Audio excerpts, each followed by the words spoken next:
Hey guys, and welcome back to another episode of Raynday Gaming. My name is Raynday, and today we're going to be taking a look at another Dare Me video called CARRYMIR. That's right, we're going for a full MAGE YMIR. You could call it MAGE YMIR, you could do whatever you want. There's a lot of different names. You guys can let me know the favorite ones you think of in the comment section below, but I like thinking of him as a carry in this style. Playing him as a full mage. MAGE YMIR might actually be more appropriate, who knows, but I like CARRYMIR. I feel like that flows really nicely. And so we're going to be taking a look at him today. It's not the same Cabroken build that I did for Cabroken, the video that really shows how strong Cabroken can be as a mage, but I really do believe, here's the Nox wants to get carried, but actually sit down, I'm not going to carry him there. But this is a really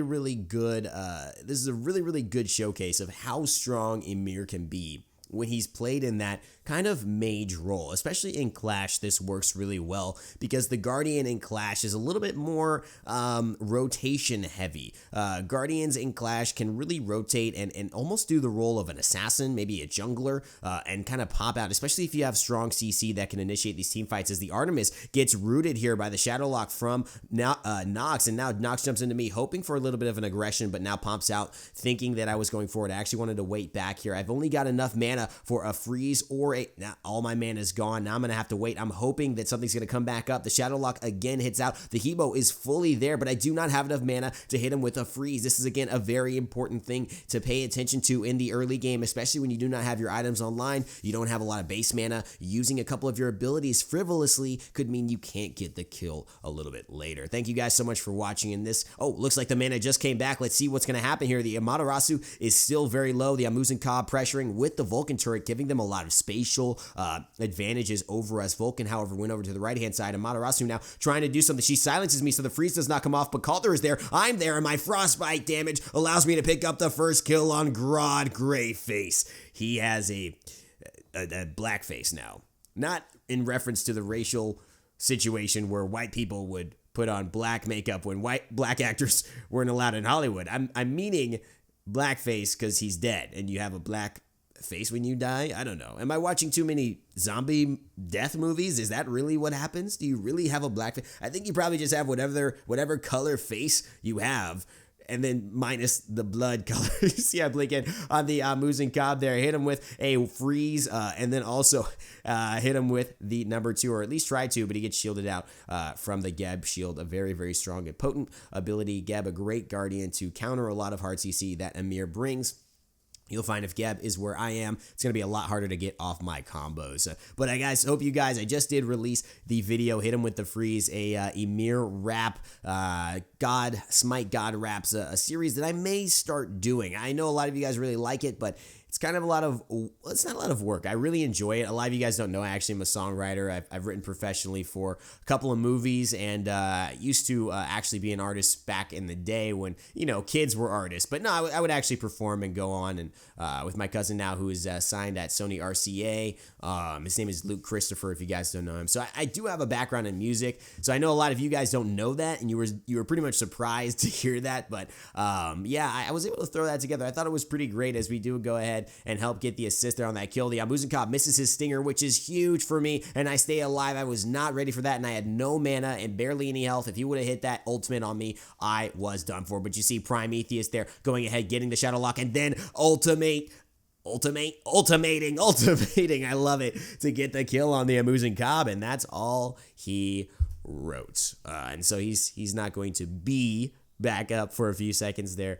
Nice little pun I thought of. I really need to get more on these puns. I know there are a lot available, but I really don't go hard on them. A lot of people really go into the puns, but I don't. Guys, just a heads up, I am feeling a lot better, although I still have a couple of sniffles. There you go. You might have heard that. I am feeling a lot better, and the internet is being resolved, so I will be streaming more so on twitch.tv/Raynday if you guys are interested in checking out with me on stream. I do cool stuff like preview videos that I'm going to be doing as the aggression comes out, the Geb shield shielding away the Amaterasu from the freeze, and then going into my number 2, which would have been the Glacial Strike, dealing a ton of damage and slowing. However, I do hit her with the Glacial Strike this time. She is slow by about 35%. We're trying to get out of there. There's a 4-man pressure on our side. The He Bo has to retreat, but I do hit Amaterasu with the freeze, and I go into my ultimate. I wall her off, and she has no place to go but to the side, leaving leaving her in there for more time so I can channel that ultimate, get as much damage off as possible. I'm trying to pressure this Vulcan, but I need to get rid of his turret. They are going too hard on me. I stepped into a place I shouldn't have gone. Scotty is there, but she's getting pressured out of this fight. I miss my freeze, and it's all they wrote. It's all I wrote, basically, because I didn't write anything, because this isn't lyrics. I'm not writing a song. I'm just commentating with my voice. But basically, just letting you guys know I am dead. I'm playing with a couple friends here. Bullets is the Odin. We played a couple of nights. You saw him as the Odin in the Hit Him With The Freeze video, the Smite God rap. And like I was saying, guys, not doing that as a series yet, but I may do that every once in a while. So you may see those every once in a while. It's not something like Dare Me or God Guides or Builds or something that you'll see very, very consistently, or even the more of the top fives. But it may be something that you see every once in a while, and I hope you guys enjoyed. I hit Vulcan with both my abilities, the Freeze and the Frostbite, but now he is out of the... Oh my gosh, look at that basic attack, 112 damage. He was not expecting that, and he was not expecting the 35% slow, which allowed me to catch up to him off of my Glacial Strike. The Frostbite is actually YMIR's passive. I'll tell you about how all of his abilities work here as I freeze, but the He Bo has bees and he's out. He takes out our Prime, but it doesn't matter because he goes down to the tower. Now the Amaterasu is walled off, but the Geb shield saves her. Bullet's still pursuing, but I need to get out of there. The Artemis goes down. Bullet's having to turn around and run back to his tower, hopefully staying alive, but he decides to go onto the Amaterasu. Now we've got Scotty coming over, but Bullets goes down. I can't stay in this fight. Calder's going to do enough, but I don't think that dog can bark that loud. Now we're heading back to base here. I'm going to blow my nose, guy. Here, get ready for it. Get ready for it. Shove your ears if you don't like this stuff. Jeez Louise. Jeez Louise. Why every time when I'm making a video does my nose get stuffier? I don't understand. But seriously, guys, I am getting better. It's going to be great. I'm drinking my vitamins. I just got a haircut.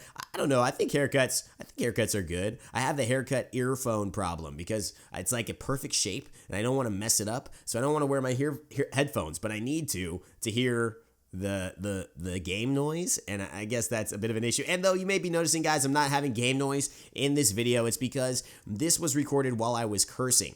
The thing when I'm cursing and I'm not recording with my video camera, it's very strange. Actually, I was just not recording with my mic on, so you guys cannot hear me, but you can hear the other people. If I were to have the sound on, you would be able to hear the other people and not me. It's a little bit weird. It's kind of like you're hearing all of, like, half of a conversation, so you can kind of hear it, but it's a little bit frustrating because you want to hear everything. Now, the Vulcan, he's just backfired. He may have his plan backfire there. He does not get hit, however, because backfire cooldown is back, and he actually puts himself out of the Glacial Strike, but it's not enough to get out of the Nox Silence. I know he is scared for the Geb. The Geb could, with a rollout, he's at full health, with a rollout knockup, he could definitely dive this tower and kill Prime, but I know he does not want to dive the tower and get shadow locked under here, especially with two potent CCs like myself and his, but I get a knock-up trying to go help left lane. As you can see, the Amaterasu taking down the Artemis. I was trying to rotate over, but the knock-up from the He Bo is so strong. And one of the things, and I'm sorry, Habois. It's Habois. I know that. Odin even getting knocked out of his own ring, but the Habois will go down. It's just an interesting thing for me because Habois is a great character. I really, really like him, and his knock-up is very potent. Although you don't see him, I don't see him a lot. And he's one of the guys that I want to take a look at next. Maybe in a Dare Me, maybe in a regular build. I really do like Habois, and I find that he's a good character, and I want to see more use out of him. Now, we're getting these back camps, which I suggest doing in Clash as much as possible. And if you are paying attention or you're on my Twitter at Raynday Gaming, you should know that the Clash tournament, the Raynstorm tournament, has been announced, and that is coming to you guys April 9th to 10th to a YouTube stream near you. But hold on, the blink comes in, hit him with the freeze. Amu's and Cobb is going down. Second base's attack with Frostbite taking him down. The Amaterasu, she's in a bad spot. She gets silenced and she's got nowhere to go. I put the wall out, so she's got literally nowhere to go without just being, basically going for the euphemism there, or I guess that's a euphemism. I don't know. I guess it's a better way of saying it. She pretty much had no options. Literally, she was stuck in a corner, and that is the benefits of having that wall. I have not leveled up the wall like I sometimes do, but the He Bo gets taken out as well. The Geb stayed a little too long. Now he's slowed by the Scotty, the Calder. He does avoid my Glacial Strike, so he's not slowed by me, but the Shadow Lock forces the ultimate out. It's not enough because it doesn't do full damage. It does only percentage damage. It will not kill you. That ultimate, so you guys know, Geb's ultimate does percentage of health damage. It stuns and does percentage of health damage. It is not a finisher. It is not like YMIR's ultimate, which does an insane amount of damage. And let's talk about his damage numbers now as the Vulcan ultimate comes out, but just just barely misses, forcing both ultimates from him and Amaterasu. The freeze comes back onto her. Nox pops out, actually gets her with the Shadow Lock. I hit her with the Glacial Strike. She's slowed. It's 35% slow. The Artemis ultimate comes out. No way did we turn this around. We did. I put the wall up, securing the Artemis, getting away safely, and start jumping, telling my team, nice job. Oh my god, way to turn that around. And if you guys saw, YMIR, one of the things I love about YMIR is his turnaround potential. With Frost Breath, that is number 3, that stun lasts for 2.25 seconds. That is a long time. That's 1, 2, and then a little bit more. That's a long time in Smite when people are throwing your abilities. You combine that with a Nox Silence, or you combine that with a Shadow Lock, Root. Oh man, that just hurts. And so he has so much good turnaround potential, especially with the burst of Odin. YMIR Odin lanes, GG, bro. I've been playing this last couple of days, and it is absolutely impossible for anyone to deal with once they get frozen. Glacial Struck, which means they're getting slowed, they're getting a ton of damage, and then the Odin Bird Bomb comes onto him after that, and then my passive, if I hit him with a basic attack, it does double damage. Whoa, whoa, whoa. Let's talk about his abilities. YMIR, that's why he can become CARRYMIR, because he's got all the right tools, he's got all the right moves in all the right places. So says my man One Republic, or the group One Republic, but he's got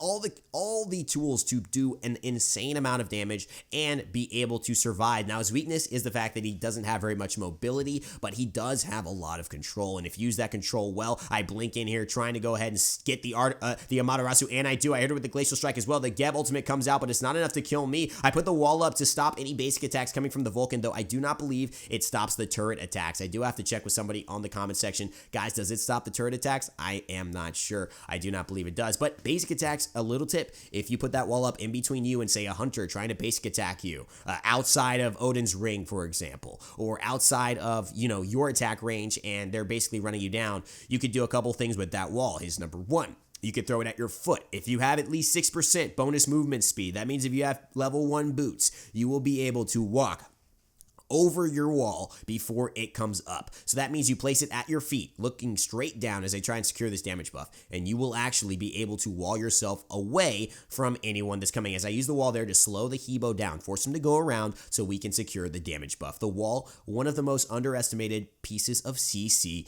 in Smite. Absolutely, because it has no like direct CC, right? You know, it's just a wall. But the thing is, the way you use it, the way you can be creative in slowing someone, stopping someone, forcing them to take a certain path can be amazing. And that's one of the fun things about me for playing YMIR. I try to stop the Geb, forcing him into a corner. You could sometimes do that at an angle and basically make it so there's nowhere to go, but the damage comes out and I hit him there. I'm 6-2. Watch out, Super Junior 141. You might need to go back to the lesser juniors and stop being a Super Junior, because that was CARRYMIR on ya. That was a full combo right there, basically using my passive Frostbite, which basically does not stack, but it is refreshed after each ability hit. It lasts for maybe a couple seconds at least, and it means every basic attack I do when they are afflicted with Frostbite, and every ability applies Frostbite, by the way, every damaging ability, so pretty much his 2, his 3, and his ultimate will apply Frostbite. It means every basic attack will do double damage. I missed my freeze there onto the Amaterasu, but I wall her off, forcing her to take a slower path. She is still here. She may want to fight me. She goes into her ultimate right away. Not a good move, I think, on her part. I just sit there and take it. I didn't have any options anyway, but Prometheus is with me now. Amaterasu may not know that, and so I blink in, ready to go onto her. I've been targeted by a tower, so I step out of that range. The Shadow Lock misses, and the silence is not enough to force her away from the tower yet. Geb coming over, but I see him. I hit the freeze, but he's actually turned CC at that exact moment. CC immune at that exact moment. The ultimate comes out, not doing a lot of damage, but stopping me. I still have my wall available. The Amaterasu in a bad spot. I wall her off, forcing her to go towards the left, and I actually miss. I actually do hit her with the Glacial Strike, my number 2 ability, slowing her and applying Frostbite like we were just talking about. Glacial Strike number 2, the most damaging ability of YMIR of his normal abilities. As you see there, getting the 2 basic attacks, allowing me to kill her with the Frostbite. 126 damage is not what I would typically be doing, but because she has Frostbite on her, I'm doing double damage on those basic attacks. Hopefully that shows you guys exactly how that works, and that means I'm 7-2-9 CARRYMIR going hard. And we're talking about Cabroken here. Ever since I've seen that Cabroken video, I've been seeing a lot of more Cabrakens, and maybe that's true. I don't know. I don't claim to be the reason people are playing it more, but I definitely do think things like this in the community of Smite kind of catch on in certain ways, and definitely it could contribute to that. I don't know. Have you guys been seeing more Cabrakens? I feel like I have, but again, it's kind of like when you have your reticular activator. It's something we learned in psychology and have been taught about a lot. When you're like thinking about something, maybe you want a car, a new BMW, right? And then all of a sudden you start seeing BMWs everywhere. It's because your mind is focused on that thing, and now you're basically selecting out things you've been seeing before, but now you have this filter on, so to speak. It's kind of like the way prejudice works quite a lot, and it gets a little bit more serious in that regard, but it's like you kind of start seeing what you want to see, what you're looking to see, and it's really interesting. The Gab getting away with almost 0 health, but the Amaterasu looks like she's here to stay. I've got my wall available, and I want to force her to the left, which I know she's going. I have the freeze, and I want to confirm that, but I cannot get the basic attack. Should have gone just for the number 2, but you know what? I might have died with that Vulcan ultimate being there. It's a good thing I retreated, so I saved myself from dying. Sometimes not getting that kill is okay, as long as you don't give somebody else a kill. Vulcan with a kill there may not wanted to help him get going like that, but of course, yeah, Muzen Cobb, I have my blink available. They don't know what's about to go down. Hit him with the freeze. Oh my god, I've walled them both off. They can't kill me. I get the double kill. Oh god, get hype. Let's go. I'm gonna hit him with the freeze. That's how you do it. I wall both of them off, separating the Vulcan damage, but also taking a couple of hits of the Muzen Cobb until I felt I had enough damage to secure the kill. The ring and the dunk on them by Odin was allowing me to basically put them in kill range with my ultimate due to the fact that he took off so much health from Bird Bomb. You see I'm selling my Mark of the Vanguard there. An item I absolutely love in Clash because I love to play aggressive. I love as YMIR to go and just bully people in lane. I love to get the freezes, and I don't want to take that minion damage, which can sometimes really throw someone like me off because I may miscalculate. I may be being very aggressive, and I'm not playing as calculated as I want, which I agree is the ultimate goal, but I tend to be more aggressive. I know myself. One of the best things to do is, yes, there may be an ideal for how you should play, but if you know how you play, if you know you're over aggressive, maybe you don't get that item that's supposedly top tier, right? Maybe you get the item that suits your play style. I think that's really important because at the end of the day, it's you playing. They have no tower here, so I missed the freeze, and that's lucky for the He Bo because if I would have hit that, he would have been guaranteed pretty much another 370 damage plus. Let's see, another 70% of my magical power, which is 390 right now. Ouch. I've got almost full build here, not quite. I'm 9, 2, and 11. We've got the Shoes of Focus for the cooldown. We've got Obsidian Shard for the penetration. We've got Soul Reaver for the huge burst that it procs, and it's also every minute. I feel like it's relatively short, especially in Clash matches where games are a little longer. And you've got the Chronos Pendant, which is allowing me with Pythagorem's piece. The reason I chose that is because I get the aura to support Prime, to support myself, and basically doing their job a little better for the magical lifesteal. But I also do it because, the ultimate pops out. I'm trying to get the damage onto the Vulcan, and I take him out with that. The Vulcan walking right into my ultimate there and having no way to escape because he is slowed in that. The Amaterasu ults, but it's not enough bullets get the kill too. Oh my god, the ultimate from Prime comes out, but it's still not enough. That's a fire giant that they ended up taking, but we got the return kills, and pretty much all of them are dead except Muzen Cobb. So I do not think that was a good fight for them to have taken. Now we definitely want to aggress on him. I get the blink in. I hit him with the freeze. I go for the number 2, but he beads out of it. I was not expecting that. Now I'm taking the tower, and unfortunately I die because that tower damage just was too much, but it looks like we're going to get the Phoenix here, the Artemis taking the brunt of the pressure to go ahead and take that down, and she did a great job. Now, I've talked about the abilities. The Ice Wall, we mentioned that. Glacial Strikes is number 2. This is his main damaging ability. If you want to clear, if you want a little bit better clear, it's going to be better than your 3. It does 370 damage, base damage. It slows for 35%, but it gives you 70% of your magical power as well. That's ridiculous. That means you're going to be able to catch up with people. The common combo you will see as Prime gets taken out with a great ultimate from the Vulcan there. The common combo you will see is the 3 into the 2 into a couple basic attacks, maybe wall them off so they can't run away, go into your ultimate. That is pretty much what you will see. So the 3, 2, basically basic attack, 1, and then go into your ultimate. And we'll talk about that in a moment. The 3, hit him with the freeze, pretty simple, 2.25 second stun, 210 magical damage, 50% of your magical power. So let's look at those numbers. 370 plus 210, that should be 380. That should be 580 damage plus 70% of your magical power and 50% of your magical power on top of that. So even if we cut it to, let's say, I don't know, if we have 500 magical power, half of that, 250, right? So you're adding that onto those abilities. Pretty insane. insane. Pretty insane if you have that much magical power, which at the end of this build, it's very possible you do, especially if you don't get a Spear of Desolation. If you decide to get Rod of Tahuti, I believe you will definitely get about 500 magical power. So, I mean, you're looking at probably near 1,000 damage just from that 2-3 combo, plus your basic attacks, which should hit for about 200 damage after each, because at that point, they should be normally hitting for about 100 or something, I believe. Now, the ultimate, let's talk about that. The ultimate is one of the hardest things to land fully because of the fact that people can walk out of it. Now, they do have a slow. It slows for 30%. Let's just put that into perspective. It is a channeled ability. The Amuzen Cobb gets blinked on. I throw him with the wall. I hit my ultimate there, and now he's got nowhere to go. He's throwing all his damage on me, but it's not enough, and that is the power of CARRYMIR, deleting enemies, deleting opponents with the blink. I did not hit this. The ironic thing is in the video, hit him with the, when I blink in, you know what it's going to be. I'm going to hit him with the freeze, right? I didn't have one blink clip in the video. Why is that? Because I wanted to save this video to do an actual video for you guys, to do a Dare Me, so you guys can see somebody dared me to do a full damage Ymir, and I want to shout this video out. So that should be in the description below, but I just want to let you guys know that that's the reason there are no blinks in this video. I just wanted to make it a separate video. I'm 11-3. This is CARRYMIR, and let's talk about why that ultimate was so dang good. The 30% slow, but you also have the 11.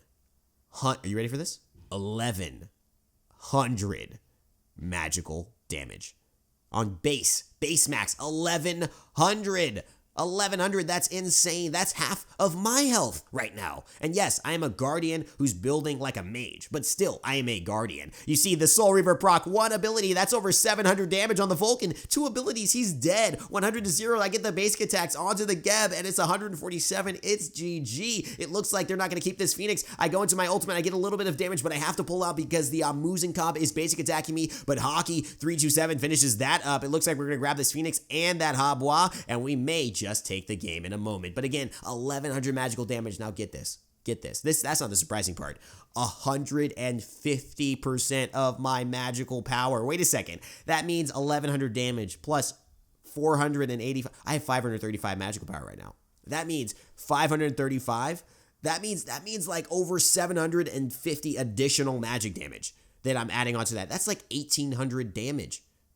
That's ridiculous. That is absolutely insane, and that is why CARRYMIR with this build is a monster. I get the build because of the cooldown mostly. I have Chronos Pendant in there and Pythags to max my cooldown because you do so much damage, base damage, but also having a little bit of lifesteal is great, and also having just your abilities up because your CC is so strong, you could still perform the role of saving your teammates, being a Guardian. This is one of those builds where I really don't feel takes you off the beaten path of your role as a Guardian. I feel like you can almost, in a way, do it better because your initiation sets people up to die. I mean, it really, when you hit them with your 3-2, it just takes one other person to get involved and they're done. Now, obviously, in a more professional setting, in a more ranked setting, you may not be able to apply this, but just remember in casuals or in situations where you're playing with your friends and you know the plan.